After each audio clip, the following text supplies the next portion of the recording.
Yung ginawa ninyo, na dinala nyo doon, si Pangulong Rodrigo Roa Duterte, para nyo nang ipinagbili ang kalayaan at kasarilan natin.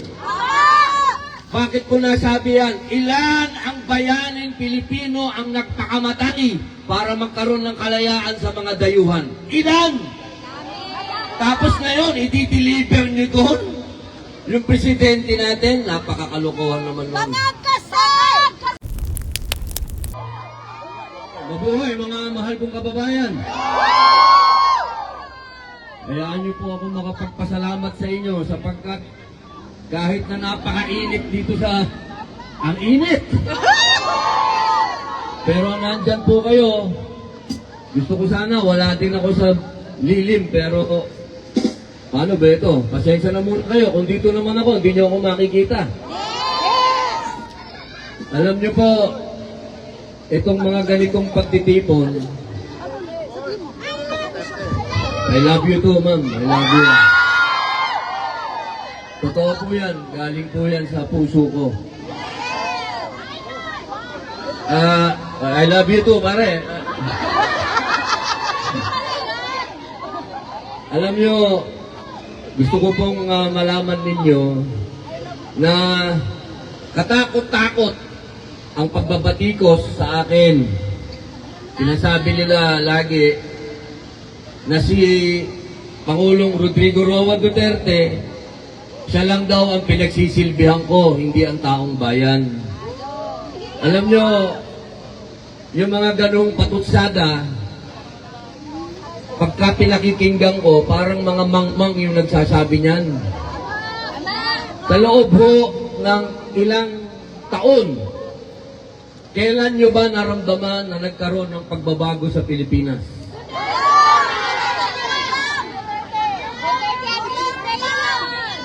Panahon lang ni Pangulong Rodrigo Roa Duterte naramdaman ng pagbabago. Hindi po kailanman naramdaman ng Pilipino na pwede siyang maglakad sa kalsada. Noon, pag naglakad ka sa avenida o kung saang lugar, mahuhold up ka. Maagawang ka ng cellphone. Nagkalat ang mga adik, nagkalat ang mga lasenggo. Sino ba ang unang-unang nakahinga ng maluwag ng naging Pangulo si Rodrigo Roa Duterte? Ang bayan at ang mga katulad ninyong OFW. Sapagkat alam ninyo na ang inyong mga pamilya ay safe sa Pilipinas. Hindi ba natin pwedeng sabihin sa mga taong nang babas sa atin, umaalipusta sa atin, na pwede ba buksan nyo yung mga mata ninyo? Sa panahon na 3 milyon ng adik, shabu. Sino ang tumindig? Di ba si PRRD lang? Sino ang tumindig laban sa mga mayayamang umaabuso sa taong bayan? Di ba si PRRD lang? Sino ang naglabas ng mga, alam naman nyo siguro, napakadaming mayayaman, kung sino pa yung mayayaman, hindi nagbabayad ng tax. Si PRRD lang ang lumaban dyan sa mga yan. Nung panahon na ang tubig, ginagawang negosyo. Ang kuryente, ginagawang negosyo. Isa lang ang presidenteng nagsalita na yung mga yan, ginagamit ng mga Pilipino. Sino yun? Si PRRD lang. Kaya kung titingnan nyo, mga mahal kong kababayan, hindi tayo loko-loko dito ngayon. Ang sinasabi nila, loko-loko tayo. Pambihira kayo. Palagay ko, mas sila ang loko-loko. Tayo ay nasa katotohanan lamang. Ang gusto natin, number 1, ang gusto natin, makauwi na si Pangulong Digong. Wala naman tayong hinihinging iba. Yun lang, pauwiin nyo. Sapagkat yung ginawa ninyo na dinala nyo doon, si Pangulong Rodrigo Roa Duterte para nyo nang ipinagbili ang kalayaan at kasarilan natin. Bakit ko nasabi yan? Ilan ang bayaning Pilipino ang nagpakamatay para magkaroon ng kalayaan sa mga dayuhan? Ilan? Tapos ngayon, i-deliver nyo doon? Yung presidente natin, napakakalokohan naman nun. Kung merong kasalanan ang ating Pangulo, dapat sa Pilipinas nyo siya nilitis. Hindi po pwedeng dinideliver nyo sa ibang bansa, pambihira. Kapag ka may Pilipino na nagkaroon ng kasalanan sa abroad, pinauuwi natin, di ba? Eto, ibang klase, diniliver natin. Sana, ang kasunod, ang hinihingi natin, lahat tayo nagdasal. Alam ko, lahat ng panalangin natin, pinakinggan ng Panginoon, at wala nang impeachment ngayon. Allahu Akbar. Allahu Akbar! Pero marami pa rin mga nagtatalino-talinuhan.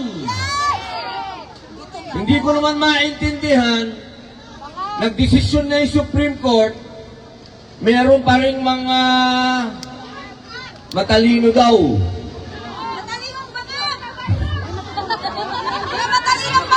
Na sinasabi na hindi daw tama ang desisyon ng Supreme Court.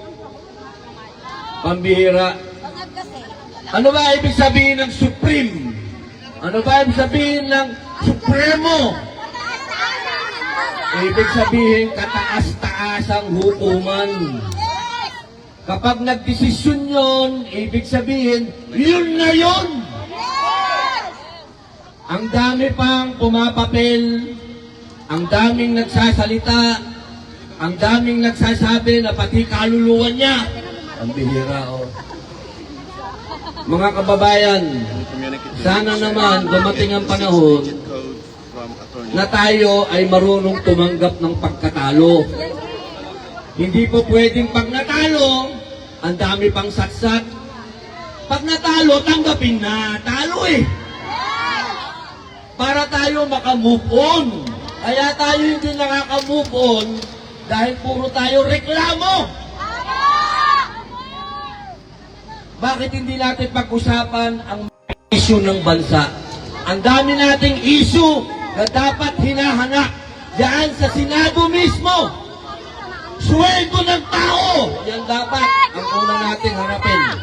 Trabaho, yan ang unang dapat harapin. Taas ng kuryente, tubig, bahay. Yan ang mga dapat nating pinag-uusapan, hindi impeachment. Nakaka-high blood pala yung init ng araw, ano? Dumating ako dito, papogi ako eh. Pagdating ko rito, tumaktak na yung pawis ah. Eh alam nyo, nakakatuwa ho eh, nakakatuwa. Kapag ka ganito, nagkikita-kita tayo mga Pinoy. Hindi naman tayo magbabarkada. Hindi naman kita syota. Patay tayo dyan. Ito talaga si Digong kung ano-anong naituturo sa akin eh. Idol! Wala naman tayong mga pinagsamahan. Pero sama-sama tayo dito dahil naniniwala tayo sa katotohanan. Sana dumating ang araw. Wow, thank you ma'am. Bigyan ng love ko. Salamat po. Delikado ako sa asawa ko nito. Bagay, Muslim naman ako ma'am. Punasan ko lang ha, kasi... Saan galing yung issue mo? Assalamualaikum. Assalamualaikum, sister. Bago po ituloy ko pa yung pagsasalita ko, hayaan niyo muna po akong pugay muna sa Panginoon. A'udhu billahi minasyaitanir rajim. Bismillahirrahmanirrahim. Alhamdulillah rabbil alamin. Bismillah wa salatu wa salamu ala rasulillahi. Assalamualaikum warahmatullah. Pagbati po ng kapayapaan at pagpapala at awa ng Diyos sa inyong lahat. Ipagpapatuloy ko po. Bukas po, umpisa na naman ng Senado. Kami po ay pagkatapos po nitong pagsasalita ko, ako po diretso na sa airport at uuwi na po.